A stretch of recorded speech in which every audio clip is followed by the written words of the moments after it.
lebih dari 2 atau lebih dari 3, kita kan akan pusing nanti ngeceknya, nge-trace-nya. Ini visualisasinya terkoneksi ke data source mana ya? Nah, makanya di sini diberikan nama sample store. Lalu di bawah ada namanya orders, default, dan return. Kalau di Excel teman-teman tahu sheet ya, sheet 1, sheet 2, sheet 3. Nah, table ini disebutnya dengan sheetnya tadi itu disebutnya dengan table. Kalau di data yang di tableau ya. Jadi ada nama table orders, ada table default, ada table return. Sekarang kita mau coba melakukan data modeling sederhana. Ya, kalau misalnya teman-teman mau melakukan joining table, menggabungkan sebuah table karena kita butuh beberapa table misalnya, maka itu disebutnya dengan data table, data modeling, ya, istilahnya. Maka di sini ada ada canvas untuk melakukan modeling sebuah data. Sekarang Bapak Ibu bisa melakukan klik 2 kali table orders, atau bisa melakukan drag and drop, klik, tahan, dan tarik.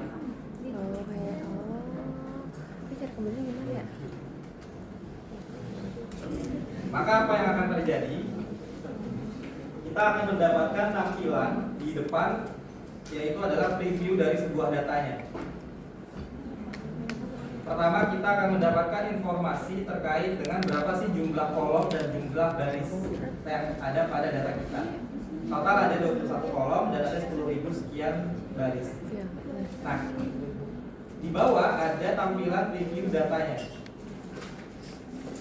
Berikut dengan icon untuk menampilkan apa sih tipe data yang ada pada data kita. Kurang lebih seperti itu.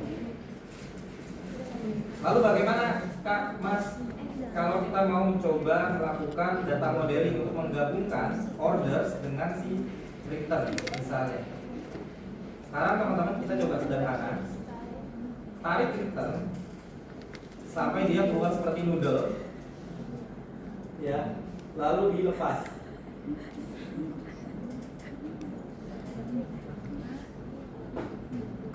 Maka tampilannya akan seperti ini. Secara default, Tableau akan membaca primary key atau relationship key yang ada di masing-masing kolom. Dalam hal ini kita bisa lihat di bawah ada order ID untuk table orders, ada order ID untuk table return.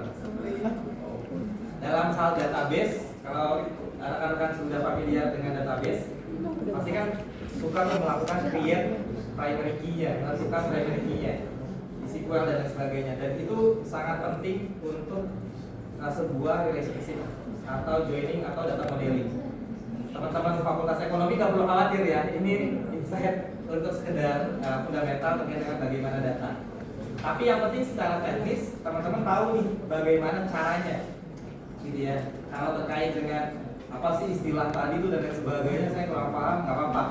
Yang penting teman-teman tahu dulu bagaimana cara melakukan penggabungan data. Kalau di Tableau, ya ini untuk informasi saja bahwa kalau di Tableau ini disebutnya dengan logical table. Kalau misalnya mau masuk ke physical table, nanti kita bisa klik 2 kali, di sini kita bisa melakukan join. Di join itu kan biasanya ada right join, left join, dan sebagainya. Tapi itu sudah ke intermediate ya, jadi kita coba yang sederhana dulu. Lihat di sini, kita sudah mendapatkan table orders dan table return. Dia tidak digabung menjadi satu table fisik. Dia tetap terpisah antara si orders dengan si return. Sekarang saya coba contohkan, ini nggak perlu diikuti. Saya coba contohkan apa bedanya dengan kalau kita melakukan joining table dengan satu table fisik. Saya masuk 2 kali, lalu saya akan masukkan return. Saya ambil left join.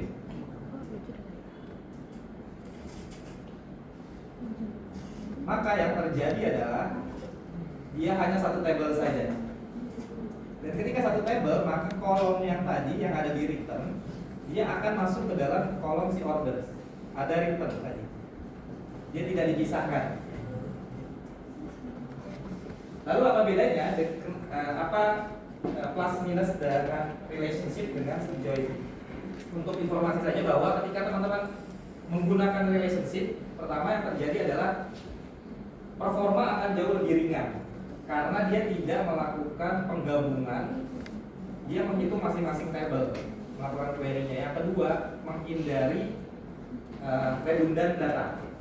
Ketika kita melakukan joining table, tentunya tekniknya yang harus diperhatikan adalah irisan mana yang kita mau ambil, data mana yang mau kita ambil semua. Ketika kita ada kesalahan dalam hal teknik, maka akan ada namanya duplikasi data ataupun kehilangan data. Datanya banyak yang nol, misalnya, dan sebagainya. Jadi tentunya nanti tekniknya lebih ke intermediate dan sebagainya terkait dengan pemahaman itu. Tapi setidaknya teman-teman tahu bahwa kita belum bisa melakukan hal-hal seperti ini dengan mudah. Hanya tinggal kita tentukan saja table mana yang mau kita gabung dan lain sebagainya. Sekarang kita tidak perlu membutuhkan table return, hanya order saja. Tapi kalau teman-teman mau gabung return di sini nggak masalah juga ya. Nggak masalah karena dia nggak akan jadi satu fisik table, seperti gitu. Sekarang saya mau coba masuk lagi fokus di sebelah pojok kanan, Bapak Ibu sekalian. Di sini ada connection, live and extract connection. Tableau memiliki fitur untuk melakukan koneksi ke sumber data dengan dua tipe. Yang pertama live dan yang kedua adalah extract. Apa sih bedanya live dan extract? Kalau live itu ya seperti namanya, dia terkoneksi secara langsung. Akibatnya apa? Ketika Bapak Ibu sekalian melakukan koneksi ke sumber data dan akhirnya sumber datanya sifatnya dinamis, tidak terputus atau discrete, ada upgrade atau update datanya, misalnya ada penambahan kolom, penambahan baris, secara langsung Tableau kita akan melakukan update tanpa harus kita remove dulu dan kita coba koneksi ulang. Kira-kira misalnya kita butuh report yang sifatnya daily, ya harus ada update terus rutin, maka kita bisa menggunakan live. Kalau misalnya kita hanya ingin membuat sebuah analytics data tahunan yang datanya sudah di close, tidak ada akan update lagi, kita bisa menggunakan extract. Yang kedua adalah ketika extract, data yang teman-teman koneksikan akan diekstrak dulu ke dalam engine Tableau-nya, diubah menjadi data hyper. Nah, kenapa jadi data hyper? Di Tableau itu namanya data hyper agar performanya jauh lebih ringan. Bayangkan ketika kita melakukan report, bagaimana caranya? Ya kita harus buat dulu namanya profit ratio. Profit rasio. Ada kolom profit ratio di kolom yang kita punya. Rumus profit ratio apa? Total profit dibagi dengan total sales. Ya kita mau buat total profit dibagi dengan total sales. Itu adalah salah satu rumus profit ratio. Kolom profit ada? Ada. Kolom sales ada? Nanti bisa nggak kita bikin profit ratio? Bisa, tinggal kita lakukan agregasi. Bagaimana cara melakukan agregasinya? Kita ingin menambahkan satu kolom baru dari kolom yang sudah ada. Kalau di Tableau atau di data biasanya namanya fitur engineering. Ya, fitur engineering adalah membuat sebuah kolom baru dari kolom yang sudah ada untuk melakukan analisis lebih dalam atau lebih lanjut. Jadi kita jangan hanya terbatas dengan kolom yang sudah ada aja nih. Kita bisa nambahin kolom-kolom lagi dengan kolom yang sudah ada. Salah satunya adalah kita membuat profit ratio. Caranya seperti apa? Teman-teman di samping search box ada more option, tanda panah ke bawah, kita klik. Kita klik calculated field. Apa ya? Bentar ya. Nah, di sini akan muncul pop-up bar, ya, pop-up window di sini. Kita kasih nama dia profit ratio.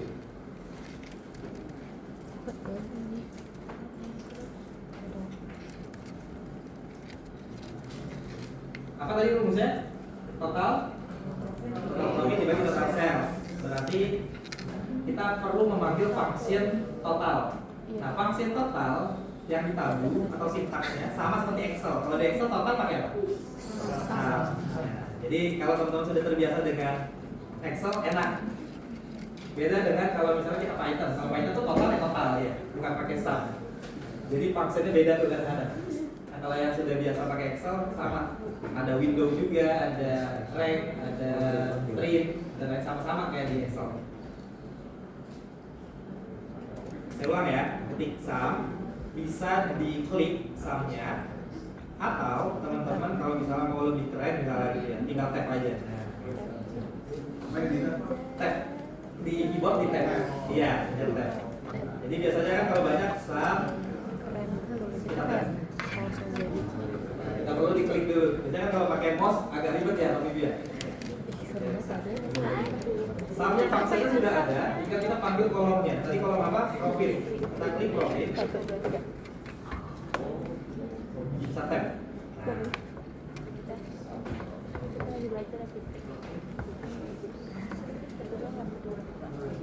Lalu dibagi atau garis ini ya, dibagi sama seperti Excel, dibagi juga pakainya seperti itu. Panggil lagi total salesnya, sum of sales. Kita panggil kolom salesnya. Sudah ada muncul valid di bawah. Nah, kalau valid tandanya sintaks kita sudah benar. Kalau masih ada error, contoh misalnya saya satu saja saya tidak kasih buka, maka dia akan ada error. Nah, biasanya kalau error kayak gini, itu belum bisa dipakai atau salah. Maka kita harus tentukan dulu di. Jadi kita Valid. kita bisa langsung oke saja. Di sini ada Kipli. Kipli, saya hai Kipli. Maka kita bisa lihat di bawah ada kolom baru patient ratio. Yang sebelumnya tadinya tidak ada.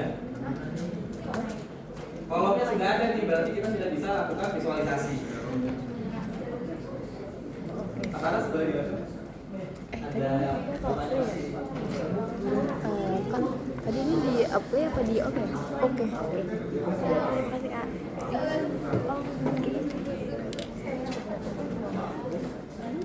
Ya.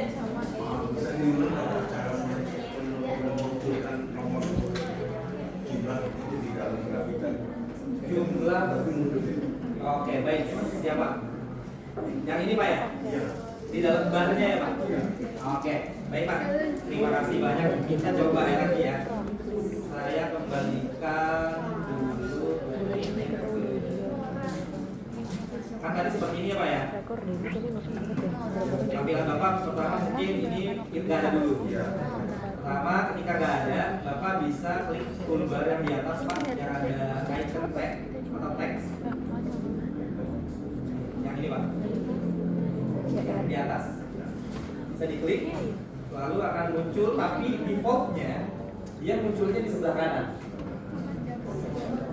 Sekarang kita memindahkan dia secara alignment masuk ke dalam barnya.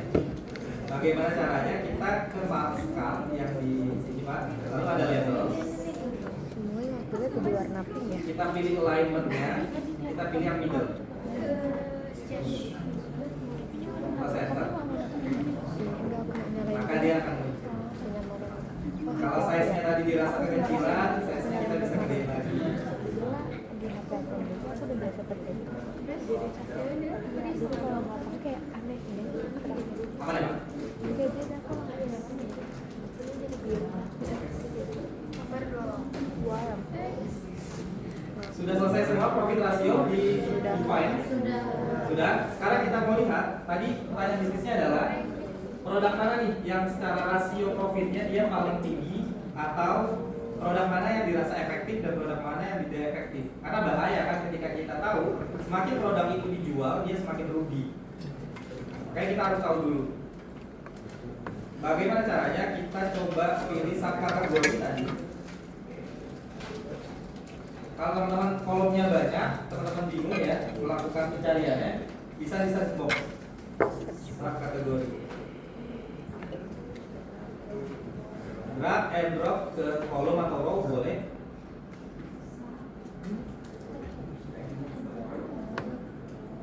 Lalu setelah subkategorinya masuk, kita masukkan profit rasionya. Muncul? Sekarang teman-teman coba urutkan dari descending, dari yang paling tinggi menjadi yang paling rendah. Apa yang akan terjadi? Ada yang minus? Ada.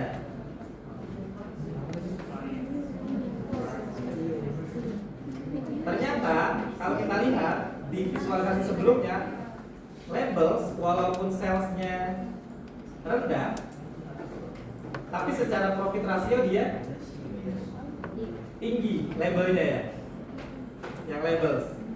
Secara salesnya dia rendah, tapi secara profit rasio dia paling tinggi. Artinya kalau kita bisa sebut label ada produk yang kalau kita jual untungnya paling gede loh secara rasio sebenarnya dibanding produk lain. Artinya margin profitnya tuh paling tinggi dibandingkan dengan yang lain. Bisa jadi costnya dia rendah pada produksi, tapi harga jualnya tinggi. Gitu. Jadi kita bisa tahu di produk mana yang secara rasio profitnya itu paling tinggi. Kita langsung bisa berikan insight pen, ada data pen, lalu sebelah kanannya ada analytics.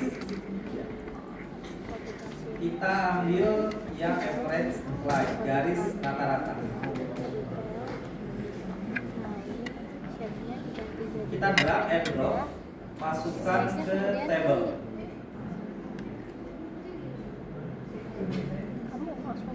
Saya ulang Bapak Ibu ya. Sudah analytics, kita ke average line. Average line-nya diklik dan drag masukkan, maka ada pop up table seperti ini. Kita masukkan ke table. Lepas saja. Maka langsung menentukan yang mana bagian yang upper right, mana yang bagian upper left, dan mana yang bagian upper. Katanya average-nya ada di mana? Analytics. Sekarang kita bisa kanan lihat ya? yang paling Ini, tidak ini. efektif ternyata ada di sisi bottom right. Salesnya tinggi tapi profit rasionya rendah. Ada tables di sini. Terus klik kanan. Enggak di bawah. Ternyata bukan hanya table yang memiliki nilai yang dirasa tidak maksimal. Ada mesin, ada storage, ada binder, ada phone, sama chat. Tapi ingat ya Bapak Ibu, perhatikan di sheet sebelumnya. Kalau berbeda dengan layar saya,